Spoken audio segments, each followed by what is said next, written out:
Acho que agora sim. Feliz Dia dos Pais a todos os papais. Particularmente estou muito feliz, o meu primeiro Dia dos Pais, né? A vida toda dando presente para o meu pai, agora é a vez de receber, né?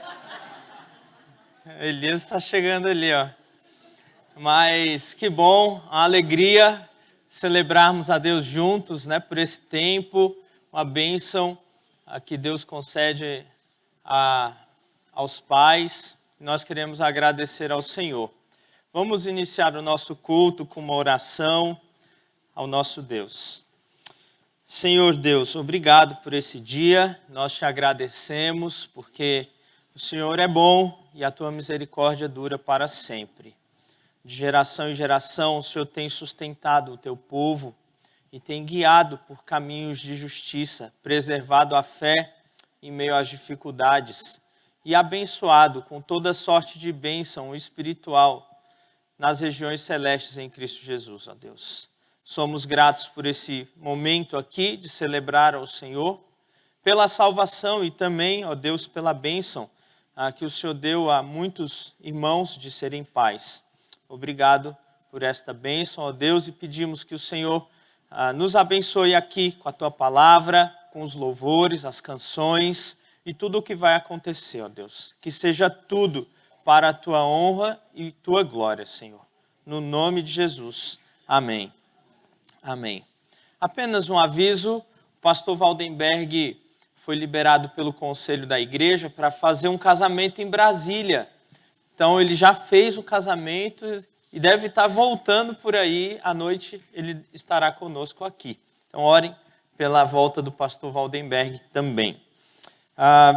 Hoje, como todo mês nós fazemos, é o domingo que nós recolhemos as nossas ofertas. Então nós vamos cantar salmos e hinos de número 261. Convido os irmãos que puderem a colocarem-se em pé. E aqueles irmãos que vieram preparados para fazer as suas ofertas, entregar os seus dízimos, terão oportunidade de fazer nesse momento.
Senhor Deus e Pai, muito obrigado por essa manhã, porque podemos estar em comunhão com os nossos irmãos.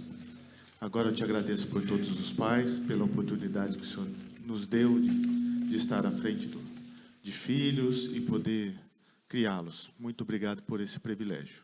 Agora abençoa o nosso culto, abençoa o pastor que vai nos dar a palavra. Em nome de Jesus, amém. Os irmãos podem sentar. Quero convidar vocês a abrirem suas Bíblias, Deuteronômio, capítulo 6, versículo 4.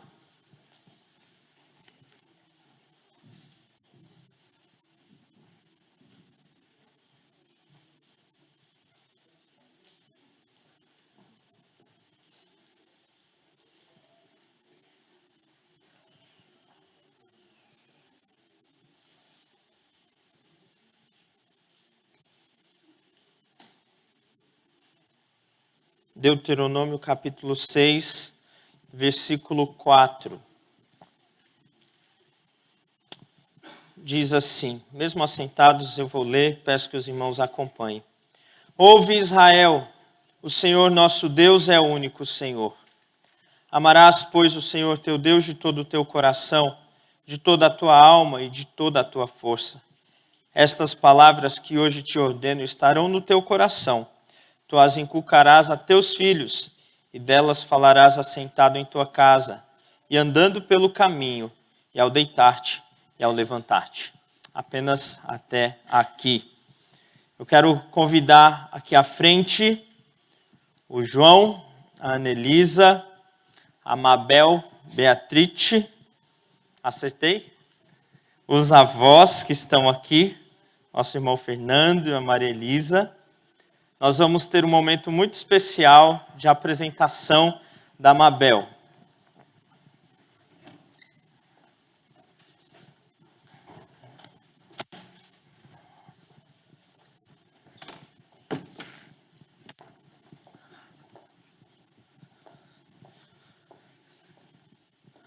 O texto que nós lemos em Deuteronômio coloca uma grande responsabilidade sobre os pais de transmitirem a fé em Cristo Jesus aos seus filhos.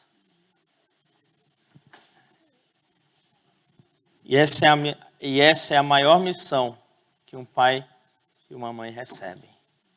Não tem alegria maior do que ver a fé sendo transmitida entre as gerações. E aqui está a Mabel. Linda. Nós vamos orar por ela.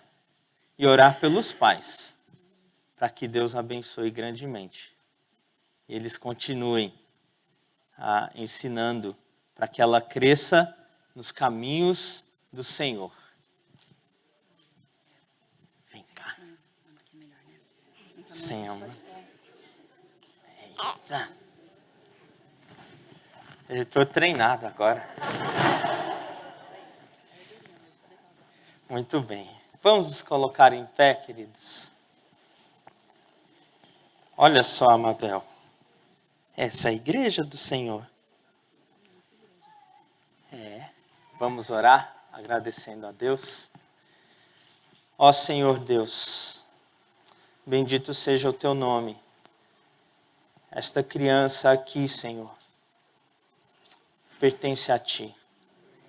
Ó Deus, abençoe grandemente a vida dela, Senhor, para que cresça em estatura, graça e sabedoria diante do Senhor e dos homens.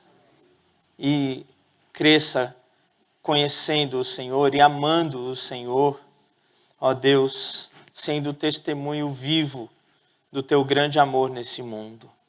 E que jamais se desvie dos teus caminhos, ó Deus.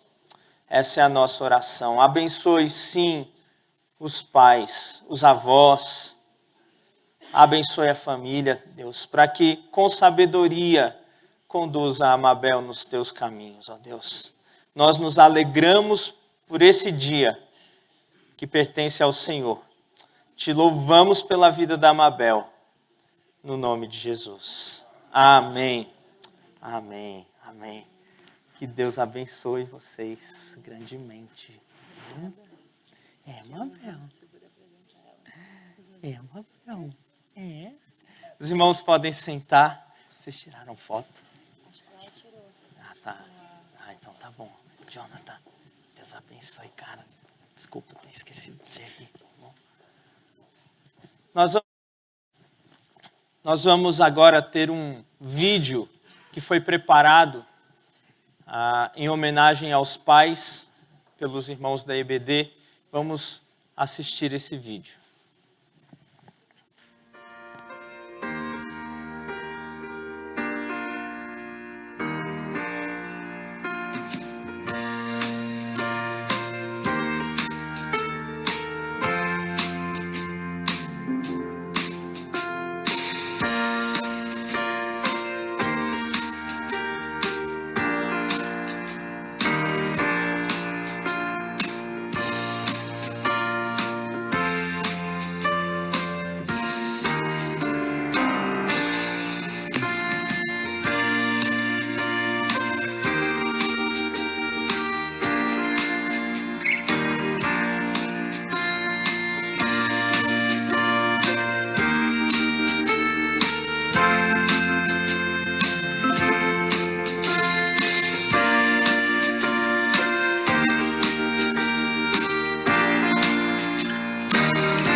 Quantos papais, que bênção. Vamos cantar louvores ao nosso Deus, coração cheio de alegria por tudo que Ele tem feito a nós.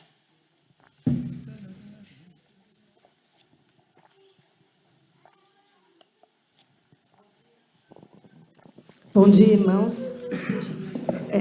Nesse Dia dos Pais, o nosso momento de louvor também não podia deixar de ter um momento especial. Eu vou convidar aqui o presbítero Carlos, que vai falar um pouquinho da experiência dele como pai, educando os filhos no caminho do Senhor. Graça e paz, irmãos.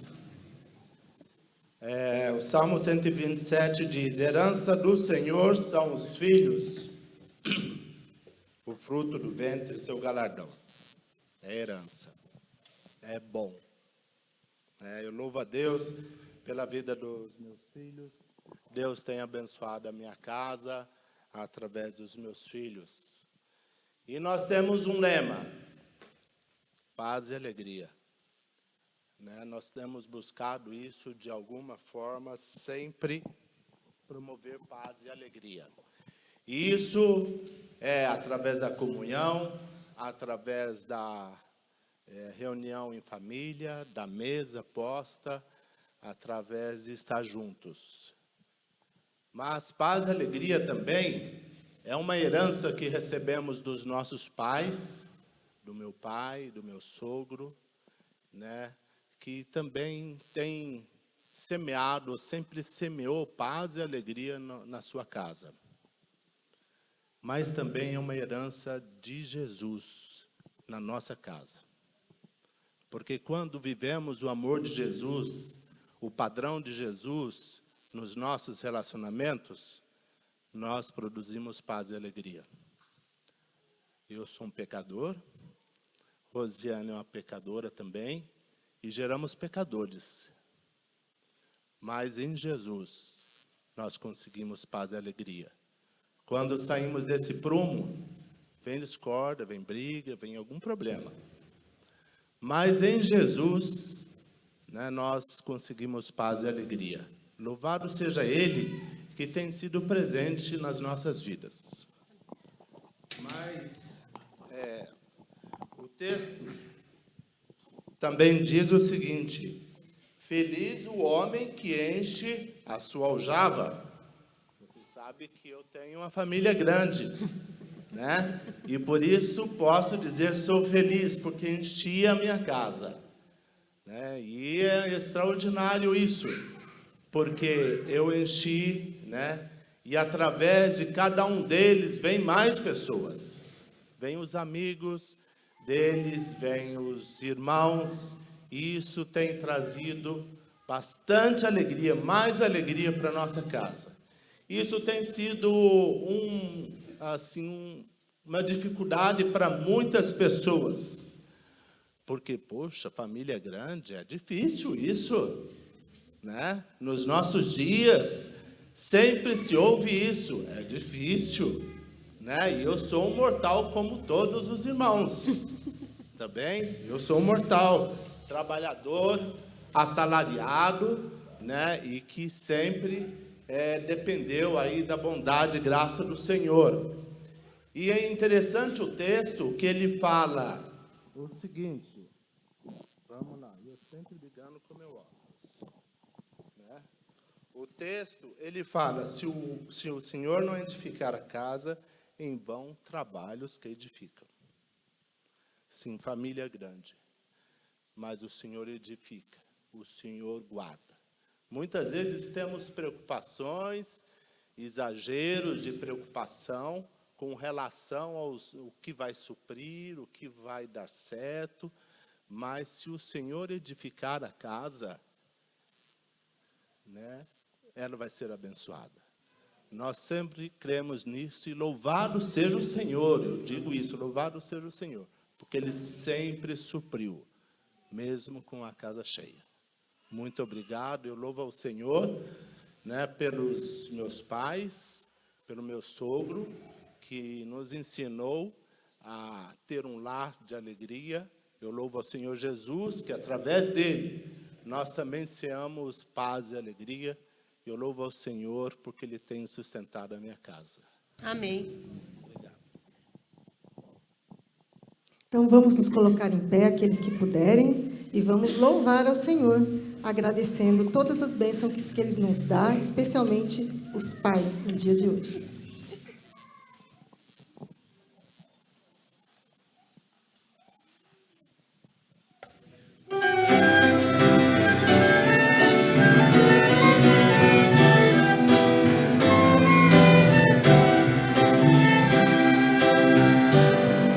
Te agradeço, ó Pai, pelo amor derramado, pela tua provisão.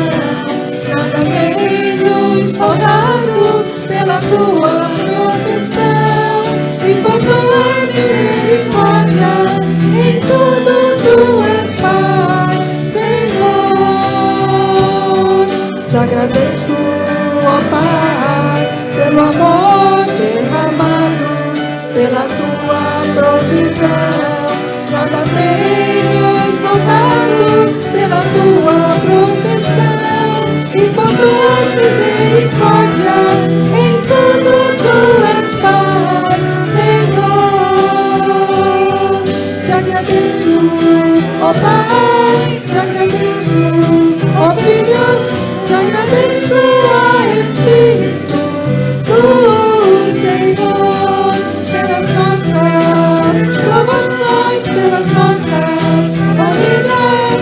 Te agradeço, ó Espírito do Senhor, pelos nossos irmãos, pela tua igreja. Te agradeço, ó Espírito do Senhor. Agora nós vamos chamar mais um pai, Paulinho, que vai também dar a sua pequena contribuição para esse dia tão especial. Obrigado. Bom dia, irmãos, tudo bem? Se vocês quiserem sentar um pouquinho, é melhor, né? Eu não sei, não, a Maria já me pediu para não falar muito, mas eu vou ler um texto. Aos homens foi dada por Deus a tarefa de ser o líder do lar. Os pais são espelhos para onde os filhos olham. Creio que Josué é um espelho a ser olhado e imitado pelos pais. Josué era temente a Deus, guerreiro corajoso, homem de fé e líder fiel. Ele tinha a nítida certeza de que seu sucesso na liderança daquele povo dependia completamente da sua obediência ao Senhor. Suas estratégias sempre eram planejadas sob a direção de Deus. Em seu discurso, buscando levar o povo a renovar a sua aliança com Deus, ele disse: escolhei hoje a quem servais. E, sem titubear ou vacilar, declarou solenemente ao povo: eu e minha casa serviremos ao Senhor.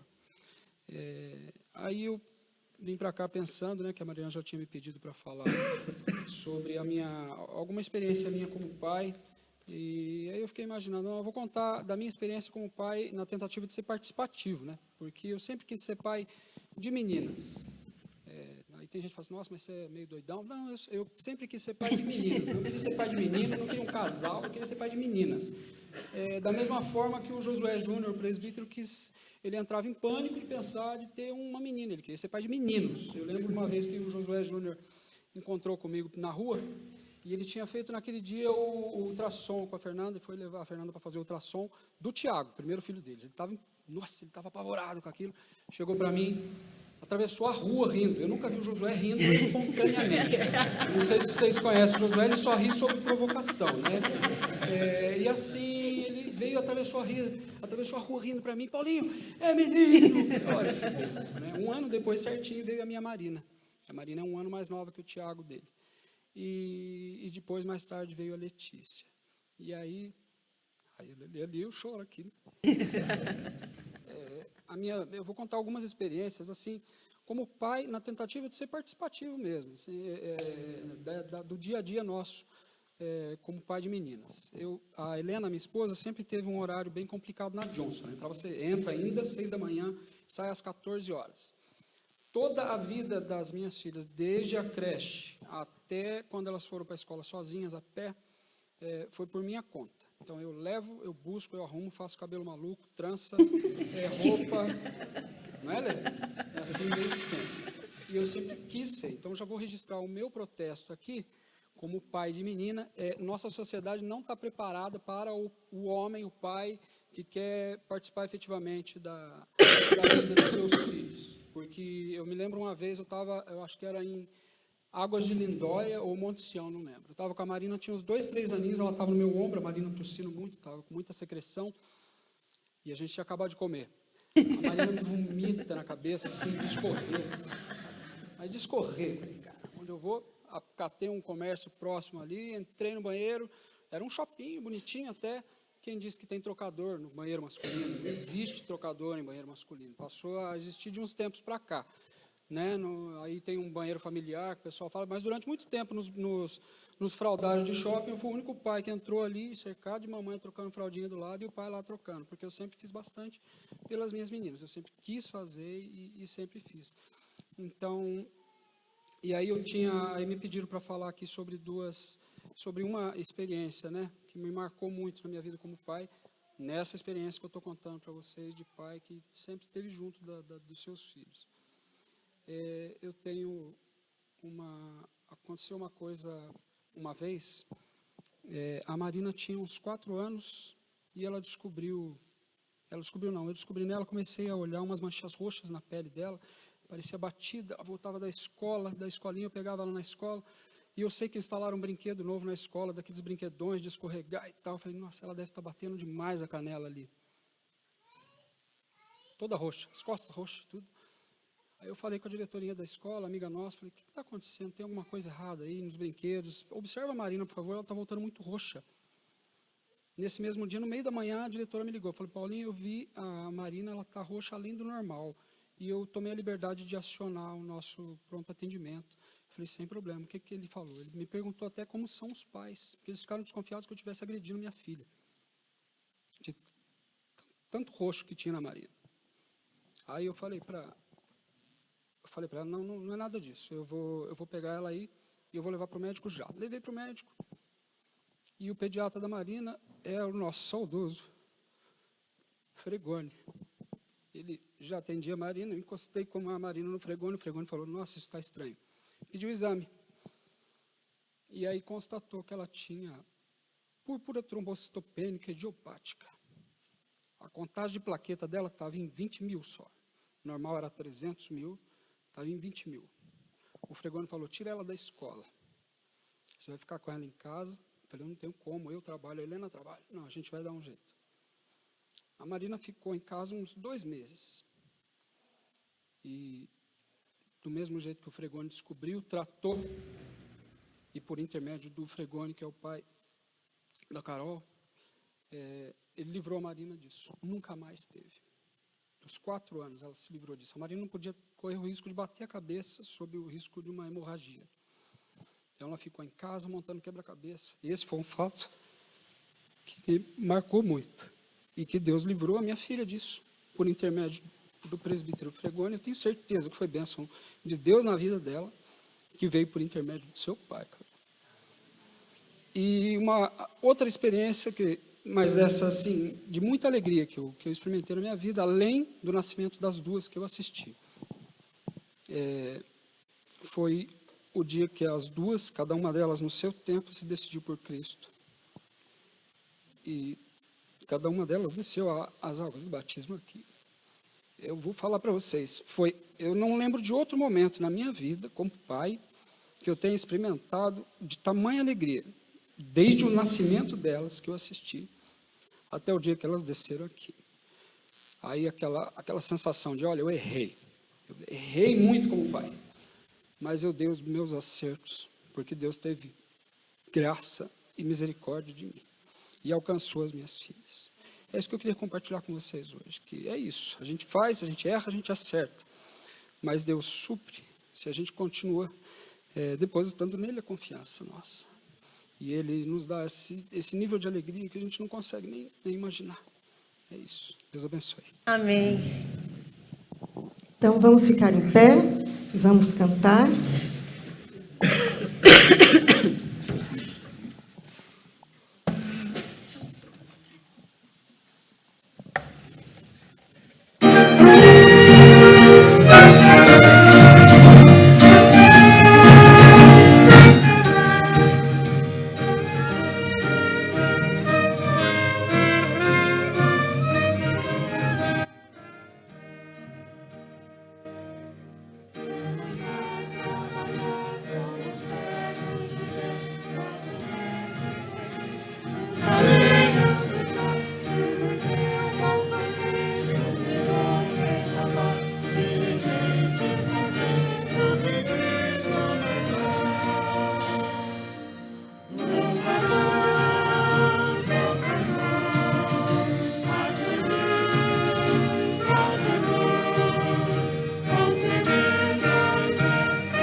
Rodrigo. Se vocês quiserem sentar também um minutinho. A gente pede para ser breve, mas tem alguns pais que não sei, né, Paulinho? Não sei.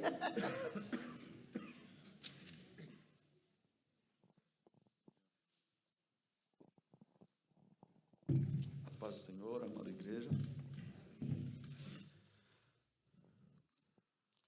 Vejamos o exemplo de José, pai adotivo de Jesus. Cuidado com a esposa e o filho, cuidadoso com a esposa e o filho, obedecia a Deus sem questionar. Aceitou Maria de bom grado, apesar do falatório. José teve a missão de criar, proteger e educar Jesus junto com Maria, e essa missão ele realizou muito bem. Avisado em sonho, ele protegeu Jesus do massacre das crianças em Belém, fugindo para o Egito na mesma noite da ordem angelical, sem titubear. Aceitou o prejuízo das mudanças de cidades, certo de que o Senhor proverá. Ensinou para Jesus a sua profissão de carpinteiro. Como um bom pai judeu, ensinou a Jesus a história do seu povo e o introduziu na participação do culto e na compreensão das Escrituras Sagradas. Conforme Lucas 2,52, e crescia Jesus em sabedoria, estatura e graça, diante de Deus e dos homens. A obediência total a Deus e o cuidado com a família foram suas marcas. Obrigado. Essa passagem é muito marcante na minha vida, né? Porque sou filho de militar e também sou militar, então entendo um pouco dessa questão de mudanças, né? O transtorno que isso traz, né? Em que a gente começa a fazer amigos e tem que partir para uma outra cidade, né? E meus filhos estão vivenciando isso também. Mas José, como foi colocado no texto, né? Ele foi submisso, né? Ele teve uma submissão que foi uma submissão com adoração. Não pensou duas vezes, sabia que Deus é bom o tempo todo, mesmo quando manda para uma outra terra, né, sem que tenha essa oportunidade de estudar aquele idioma, né, mas sabia que mesmo com aqueles ventos, em estar num lugar, né, ainda mais uma potência como era o Egito, né, uma potência que buscava o ocultismo, né, até hoje ainda tem uma forte influência. José teve ali a sua postura como pai, né? E o cântico de Maria, que está em Lucas 1, 46, 55, fala também ao meu coração, porque, no meu ponto de vista, reflete a postura de adoração da família. E se José fosse uma pessoa amargurada, né, uma pessoa que reclamasse dessa situação, poxa, eu sou o pai de Jesus, tem que ficar mudando e vai para lá e vai para cá, né? Como seria o cântico de Maria? Eu diante dos ventos que a vida traz, né, a todos nós, as aflições, portas que se fecham em momentos que não imaginaríamos, né? O exercício é sempre colocar para os nossos filhos essa postura de adoração, independente das circunstâncias, que Deus é bom o tempo todo, né? E um texto que eu procuro trabalhar com eles na prática, né? É o texto de João 4, 23, porque fala que o Pai procura aqueles verdadeiros adoradores que o adorem em espírito e em verdade. Então, eu não tenho nenhuma situação específica assim para colocar, né? Na verdade, eu estou vivenciando uma situação assim em que continuo colocando para os meus filhos: adorem a Deus, independente das circunstâncias, porque Ele cuida de cada detalhe da nossa vida. Amém. Bom? Amém. Obrigado. Obrigada, Rodrigo. Então, vamos nos colocar em pé e cantar mais um cântico.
Podem sentar, irmãos, e que Deus ajude os nossos pais, dando sabedoria para cumprir a vontade dele na vida das famílias. Amém. Amém.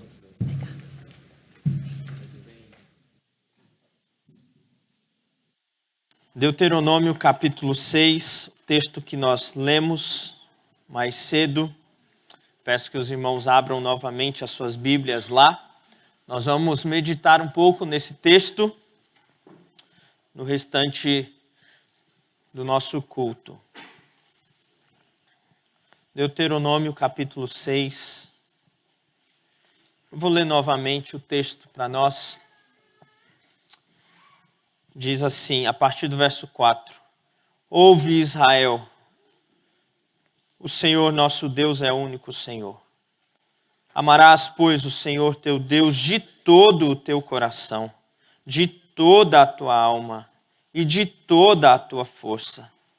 Estas palavras que hoje te ordeno estarão no teu coração. Tu as inculcarás a teus filhos, e delas falarás assentado em tua casa, e andando pelo caminho, e ao deitar-te e ao levantar-te. Também as atarás como sinal na tua mão, e te serão por frontal entre os olhos. E as escreverás nos umbrais de tua casa e nas tuas portas. Vamos orar? Senhor Deus, é a tua palavra lida.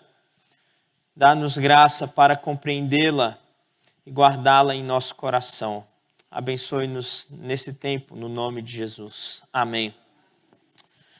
Eu quero falar nessa manhã com os irmãos sobre a família como lugar de discipulado.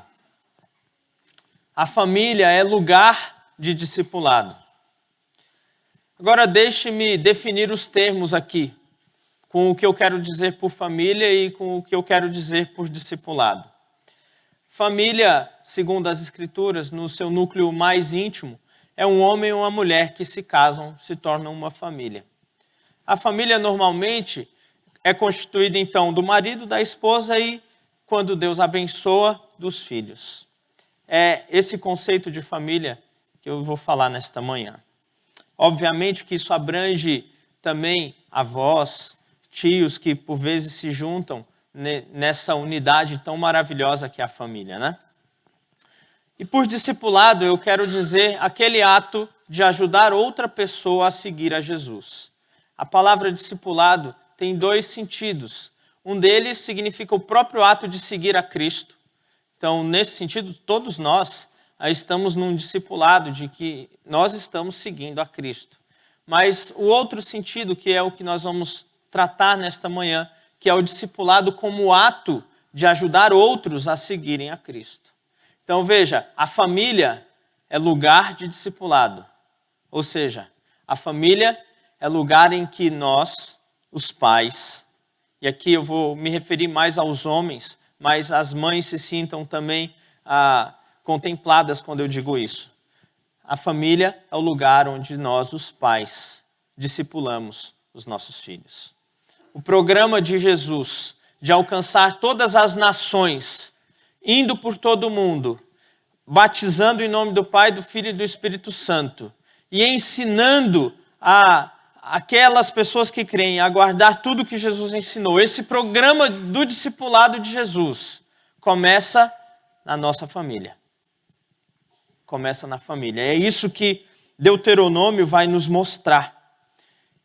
E veja, é um grande desafio para as famílias, porque se um pai falha no processo de ensinar os seus filhos, se um pai não consegue transmitir a fé aos seus filhos, o cristianismo corre risco de desaparecer na próxima geração. A igreja vai enfraquecer, porque a fé não foi levada adiante. Portanto, é fundamental a importância do discipulado na família, para a continuidade da igreja, para a expansão do reino de Deus, para que Cristo seja conhecido em toda a terra. Ele precisa começar conhecido no nosso lar, na nossa família. Então, quando nós olhamos o texto de Deuteronômio, nós vamos ver que o Senhor nos ensina duas atitudes para que o discipulado aconteça na nossa família. E aqui eu me refiro novamente aos pais em primeiro lugar. Mas você, mãe, você, avô, avó, tia, que também tem responsabilidade na educação, que também influencia na transmissão da fé aos seus amados, você se sinta contemplado. Então observe comigo que a primeira atitude para que haja discipulado na família, em primeiro lugar, é guardar a lei do Senhor no coração. Observe como o versículo 4 começa dizendo: ouve Israel. E aqui a palavra é Yahvé, nosso Deus, é o único Yahvé. Moisés está colocando para o povo algo muito importante. O povo havia estado no Egito por 400 anos, escravo no Egito. Mas Deus usa Moisés para libertar esse povo da escravidão no Egito. E quando Moisés diz para Deus: quem eu vou dizer que o Senhor é? Em nome de quem eu vou falar? E o Senhor diz: eu sou o que sou. Deus revela o seu nome de libertador, e esse nome é Yahvé. Então Moisés está dizendo agora, depois de 40 anos no deserto, após saírem do Egito, quando uma geração morreu e outra geração surge, Moisés repete e diz àquele povo: ouve, ó Israel, Yahvé é o único Deus, Deus é o único Yahvé. Não existe outro Deus. Aqueles deuses que vocês aprenderam no Egito, eles não passam de ilusões. Só Yahvé é Deus. O Deus que libertou vocês. Portanto, ame Yahvé de todo o teu coração, de toda a tua alma e de toda a tua força. Estas palavras que você ouviu hoje, eu ordeno que fiquem no teu coração. Veja, o que Moisés está dizendo a eles é que para que a fé seja transmitida à próxima geração, eles mesmos precisam guardar a lei do Senhor no coração. Se a lei do Senhor não estiver no coração dos pais, ela não vai avançar para a próxima geração. Ela vai fracassar. E veja que o que o Senhor requer, então, dos pais é dedicação total a Ele. Veja que no verso 5, 3 vezes a palavra todo aparece. Ame o Senhor de todo o teu coração, de toda a tua alma, de toda a tua força. Toda. Dá a ideia de totalidade, com tudo que você tem, com todo o teu ser. Porque Deus não aceita nada menos do que isso. Ninguém pode seguir a Deus, ninguém pode amar a Deus se não for de todo o coração. O Senhor Jesus já disse que não se pode servir a dois senhores, porque você estará dividido e Deus não aceita que ninguém se achegue a Ele se não for com a totalidade do coração. Alguns queriam seguir a Jesus. E Jesus disse assim: olha, antes de me seguir, negue-se a si mesmo, tome a sua cruz e siga-me. Porque ninguém que ame mais o seu pai e a sua mãe, irmão ou irmã, ou qualquer outra pessoa, mais do que a mim, é digno de mim. Porque Jesus requer dedicação total. Veja que quando nós então estamos falando sobre guardar a lei no coração, isso significa seguir a Jesus de todo o coração. Porque Ele não aceita nada menos do que isso. Nós também não aceitamos. Você se casaria com alguém que diz para você que está com o coração dividido entre você e outra pessoa? Você se casaria com alguém assim? Talvez essa pessoa na hora dos votos dissesse assim: prometo ser fiel em quase todo o tempo, prometo te amar 89% com o meu coração. Você aceitaria uma declaração dessa? Imagine Deus. Deus não aceita ninguém que queira segui-lo, mas só parcialmente. Ninguém que queira amá-lo, mas só parcialmente. Ninguém que queira entregar a vida, mas só em algumas áreas. Deus não aceita. Portanto, guardar a lei no coração é de fato a maior expressão de que você segue a Cristo. Nós precisamos entender que seguir a Cristo significa se submeter à sua lei. Nós estamos perdendo esse conceito, essa ideia, essa doutrina de que a salvação em Cristo Jesus significa se submeter ao senhorio dele. Existe por aí correndo uma espécie de evangelho diluído que tira do evangelho o senhorio de Cristo. E sabe como isso acontece? Quando é pregado que basta você fazer uma oração a Jesus, dizendo que você o aceita, e você então tem a sua entrada garantida no céu. Esse é o evangelho da crença fácil.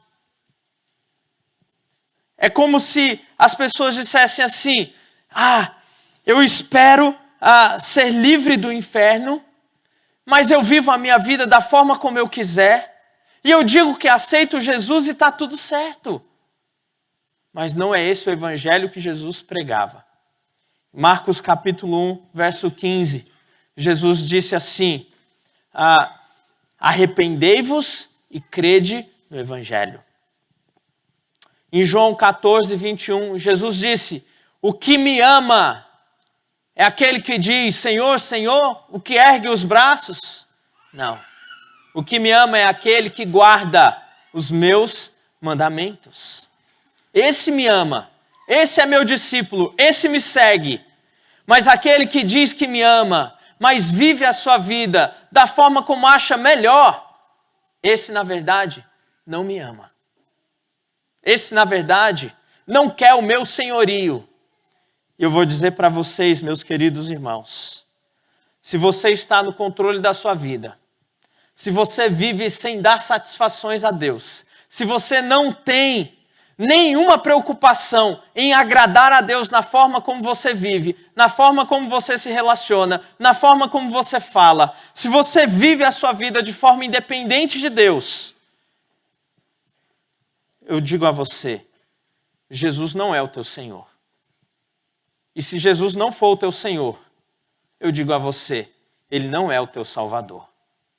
Porque Jesus veio dar salvação a todo aquele que se submete a Ele. Salvação. Ele é Senhor e Salvador. para os irmãos terem uma noção da importância disso no Novo Testamento, a palavra Senhor, se referindo a Cristo, ocorre mais de 600 vezes no Novo Testamento. Veja, mais de 600 vezes o Novo Testamento diz, Ele é Senhor, Deus o fez Senhor e Cristo. De modo que, então, o que Deuteronômio nos ensina é que, para que haja discipulado nas nossas famílias, em primeiro lugar, é preciso que vocês pais, que nós pais, que aqueles que estão liderando a família, guardem a lei do Senhor no coração. Sem isso, queridos, não vai haver discipulado. Porque ninguém pode ensinar alguém a seguir a Jesus se você mesmo, ou se esta pessoa mesmo, não segue a Cristo. Você não pode ensinar aquilo que você não faz. Você não pode ensinar aquilo que você não sabe. Veja, por exemplo, se você não gosta de futebol, não assiste futebol, não torce para nenhum time, o seu filho provavelmente não vai gostar de futebol, a menos que tenha alguma outra influência na vida dele. A mesma coisa acontece com Jesus. Se você não ama Cristo, se você não se submete a Cristo, se você não segue a Cristo, o seu filho não vai aprender a seguir a Cristo com você. Pode ser que ele seja salvo por uma graça de Deus, por uma misericórdia de Deus que vai colocar alguém na vida dele, mas não vai ser por meio da sua vida. Portanto, para que haja discipulado nas nossas famílias, é preciso primeiro que os pais guardem a lei do Senhor e amem a Cristo, amem a Deus de todo o coração, de toda a alma e de toda a força. Que tarefa difícil Deus nos deu, não? O padrão é alto, o padrão é lá em cima. Mas, queridos, a boa notícia é que se você está em Cristo, Ele te capacita a amá-lo. Em Cristo nós recebemos um coração que é preparado para obedecer à lei do Senhor. Porque na antiga aliança, a lei foi escrita em tábuas de pedra. Moisés subiu ao monte e Deus escreveu com as próprias mãos os 10 mandamentos e entregou ao povo. Mas as Escrituras nos dizem que na nova aliança, a lei de Deus é escrita, sabe onde? No nosso coração.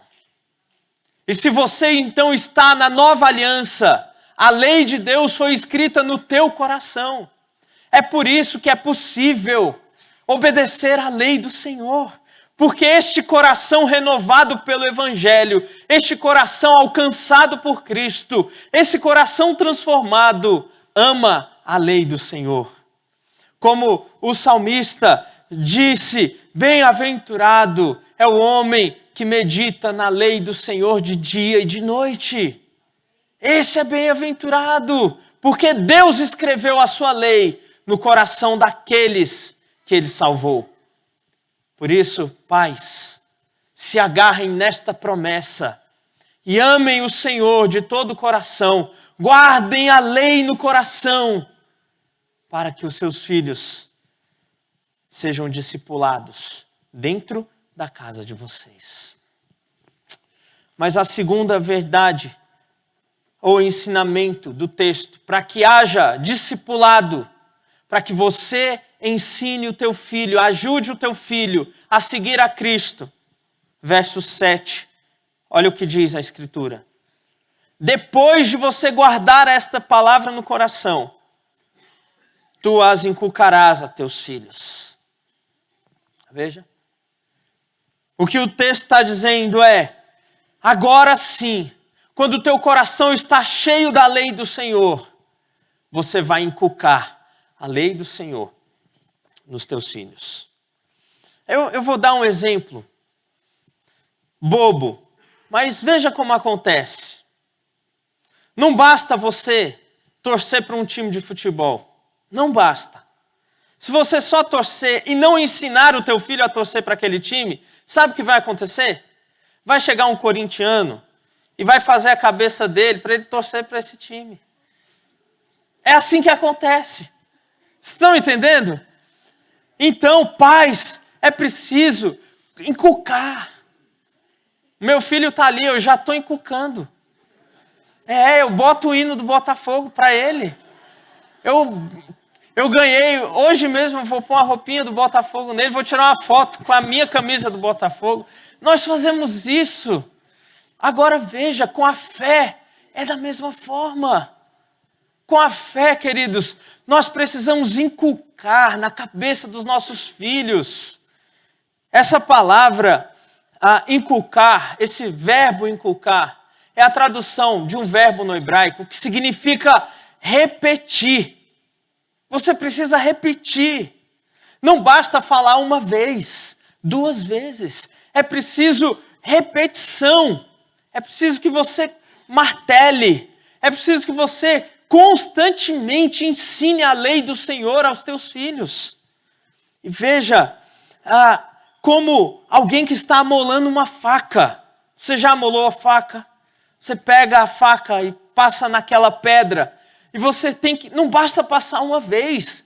Você faz movimentos contínuos, repetitivos, até que a faca esteja afiada.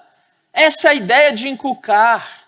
Ou como um treinador que está treinando um atleta para que se torne campeão e faz os movimentos repetitivamente para que aquele atleta aprenda, para que o corpo dele tenha memória mecânica, para na hora da competição saber o que está fazendo. Um pai deve inculcar a palavra do Senhor no seu filho. E veja aqui que a responsabilidade, veja, tu as inculcarás a teus filhos. A responsabilidade é dos pais, não é da igreja em primeiro lugar, muito menos da escola. A responsabilidade de discipular os teus filhos é sua. A igreja é como um suplemento, não é a principal responsável. E veja que muitas vezes, pais que negligenciam o discipulado dos filhos, culpam a igreja quando eles se desviam. A igreja não tem programação para jovens. Essa igreja não vai procurar os meus filhos. Essa igreja não faz nada. Esse pastor não faz nada. Veja, querido, a responsabilidade primeira é tua como pai. Deus deu este privilégio para vocês, pais. Para vocês, mães. Vocês são os primeiros responsáveis pela educação, por ensinar a lei do Senhor aos filhos. Agora veja como isso acontece. O restante do texto vai mostrar para a gente. Tu as inculcarás aos teus filhos, olha o verso 7. E delas falarás assentado em tua casa e andando pelo caminho. A ideia aqui é que a lei do Senhor deve ser ensinada em todo lugar. Em casa e andando pelo caminho. Formalmente e informalmente. A lei do Senhor deve ser ensinada quando você chama os teus filhos, abre a Bíblia e tem um tempo de culto doméstico com eles.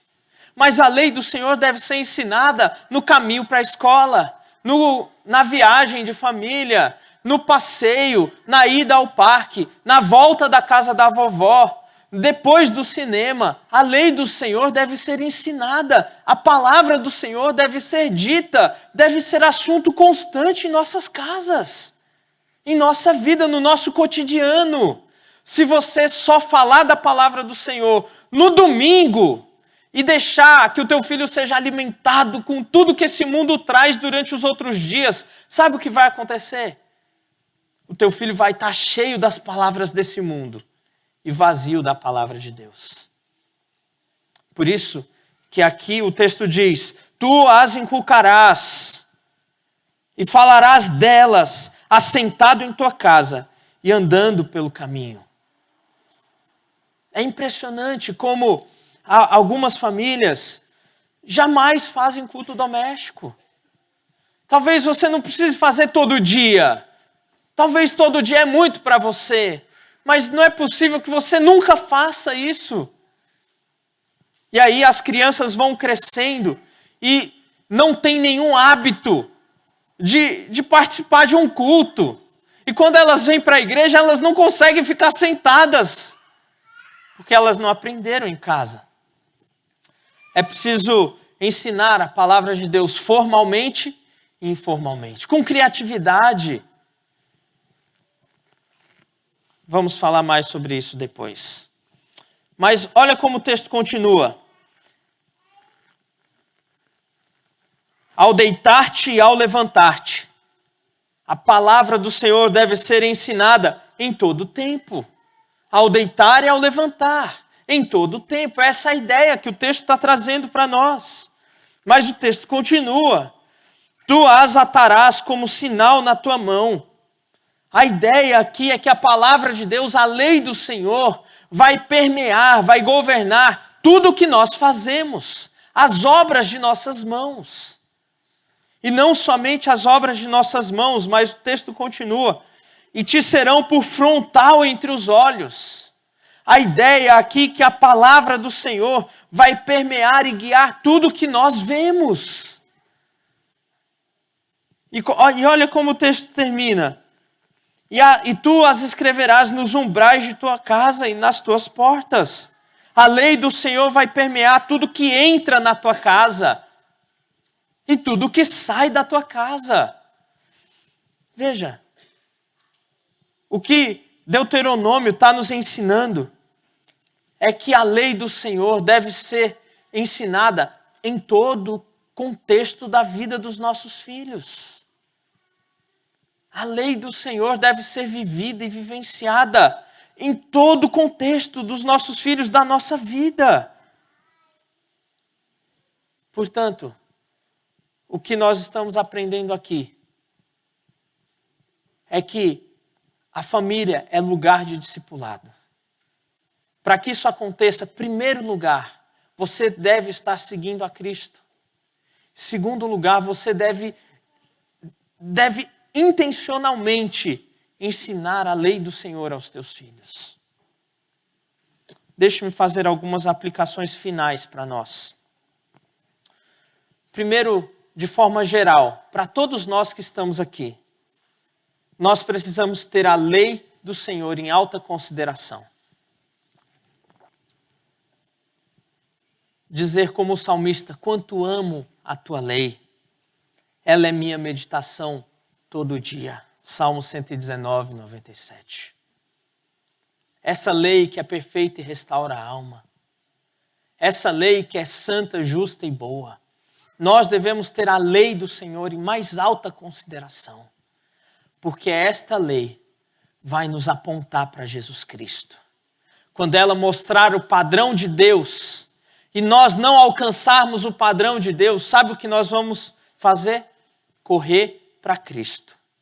Mas se você colocar um padrão menor do que o padrão de Deus para os teus filhos, você vai afastar os teus filhos de Deus. Porque eles vão se achar capazes de cumprir aquilo que Deus espera deles. Coloque o padrão de Deus, não o teu padrão. E os teus filhos vão correr para Cristo, como nós corremos para Cristo, quando vemos o nosso pecado. E queridos, enquanto o pecado não for amargo para nós, Cristo não será doce. Enquanto você e os teus filhos não entenderem a gravidade do pecado diante de um Deus santo e justo, Cristo e a salvação que Ele oferece não será doce. Mas segundo, para todos nós devemos orar pelos pais. Que grande desafio os pais têm. Como igreja, ore pelas famílias. ore por cada família da igreja, para que Deus dê sabedoria, para que sejam bem-sucedidos na transmissão da fé aos seus filhos. Ore pelas famílias. Talvez você não tenha filhos, ore pelas famílias. Talvez os seus filhos já casaram, já estão criados, já estão firmados na fé, ore pelos outros. Não deixe de fazer isso, queridos, porque é um grande desafio que os pais têm. Mas eu quero finalizar com algumas aplicações específicas aos pais crentes que estão aqui. Pais crentes que têm filhos pequenos. Que oportunidade Deus está nos dando. Oportunidade de começar certo. Oportunidade de transmitir a fé desde de quando o bebê está mais novo. Esse é o maior legado que um pai pode deixar aos seus filhos. Tudo mais que um pai deixa é passageiro, mas a fé vai permanecer pela eternidade. Por isso, pais, saibam que essa é a sua prioridade. A prioridade de um pai deve ser transmitir a fé aos seus filhos. Muitas vezes nós vemos pais se desdobrando, se desgastando para dar conforto aos filhos, para dar uma boa educação, uma boa escola, boas roupas. Mas nada disso, queridos, é mais importante do que transmitir a fé a eles. Se você der tudo do melhor aos teus filhos e não der a fé, que grande tristeza haverá no final. Portanto, pais de filhos pequenos, comecem certo. Comecem ensinando as Escrituras. Agora, antes que seja tarde demais. Mas eu também queria falar a vocês, pais de filhos adolescentes. A estratégia aqui deve ser se aproximar do seu filho. E veja, a adolescência é normalmente o período em que os filhos se distanciam mais dos pais. E é o momento que os pais perdem o coração dos filhos. Na adolescência, você, pai, deve se aproximar do teu filho e ter conversas com ele, para ensiná-lo a aplicar a lei do Senhor em todas as áreas da vida dele. Especialmente, pais, relacionamentos, sexualidade. Vocês devem ensinar os seus filhos. Não deixe que a escola ensine, não deixe que a internet ensine, não deixe que os amigos ensinem. Vocês devem ensinar a lei do Senhor aos seus filhos. Tome cuidado com isso. Aos pais crentes, cujos filhos não se interessam pela fé, eu quero dar uma palavra especial a vocês. Porque eu sei que muitos pais sofrem ao ver os filhos longe de Deus. E, em primeiro lugar, você precisa aceitar o fato de que o teu filho pode não ser um crente. Você precisa parar de tratá-lo como crente. Porque se você não vê vida espiritual nele, se você não vê desejo por Deus, se você não vê luta contra o pecado, se você não vê nenhum vigor espiritual, pode ser que o teu filho, mesmo tendo sido batizado, mesmo tendo frequentado a igreja durante muito tempo, não seja um crente. E a melhor coisa que você vai fazer para ele é começar a tratá-lo como um descrente. Porque o descrente, você ora para que se converta. Porque o descrente, você evangeliza. Porque o descrente, você se preocupa com a alma dele. Essa é a primeira coisa que você, pai, precisa avaliar. E reconhecer que talvez o teu filho não seja crente. Mas em segundo lugar, você precisa avaliar a tua jornada como pai. E reconhecer se você falhou no discipulado dos teus filhos. E confessar esse pecado a Deus. E seguir adiante, em paz, sem se vitimizar. Porque no final, o teu filho escolhe se vai seguir a Cristo ou não. Você não pode fazer isso por ele. Ele precisa tomar essa decisão. Então, não se vitimize, mas siga adiante, buscando aconselhamento, buscando pessoas sábias, buscando sabedoria para começar um processo de resgatar o teu filho. Faça isso e o Senhor vai te abençoar.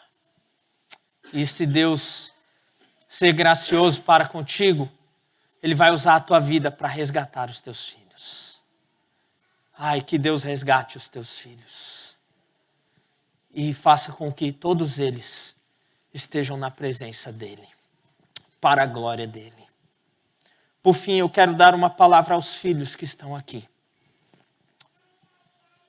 Especialmente aqueles filhos que os pais estão transmitindo a fé.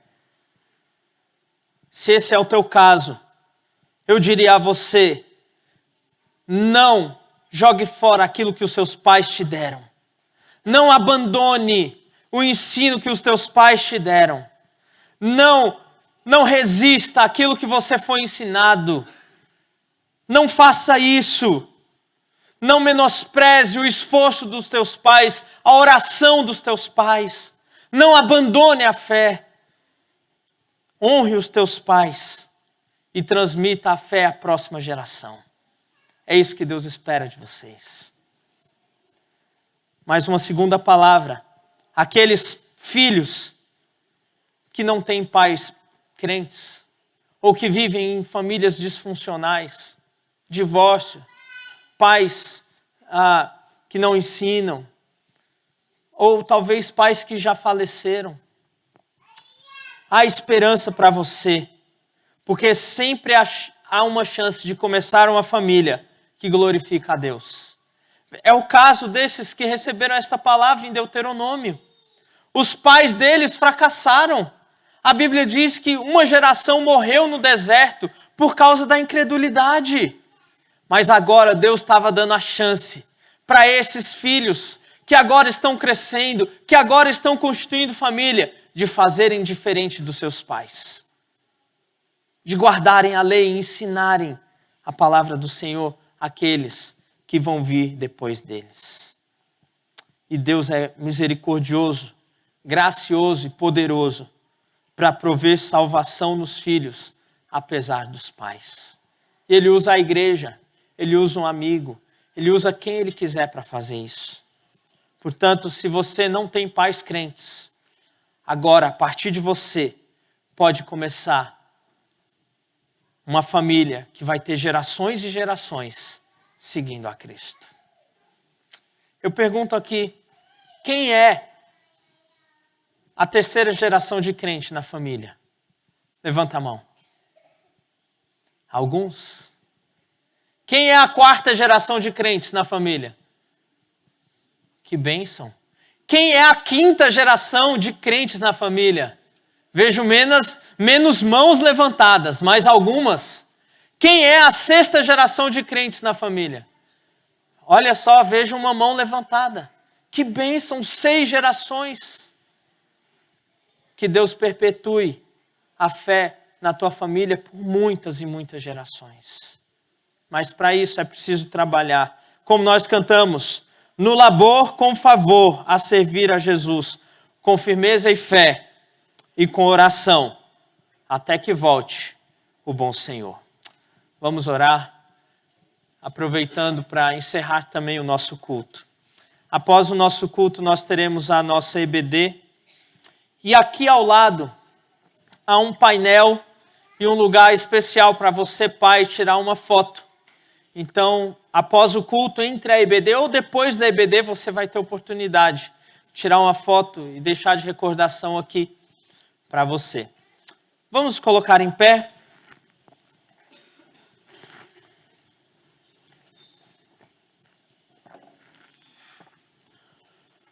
Senhor Deus, abençoe os pais, especialmente, abençoe as mães, abençoe os teus servos aqui, os avós, as avós, as tias. Ó Deus, dê sabedoria. Ó Senhor, usa para que cada geração conheça a Cristo e ame a Cristo, e assim a tua igreja seja fortalecida e haja alegria e paz nas famílias, ó Deus.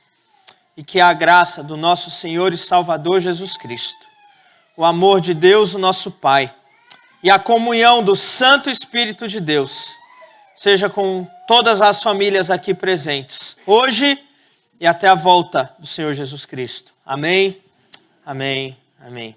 Sentai-vos, queridos.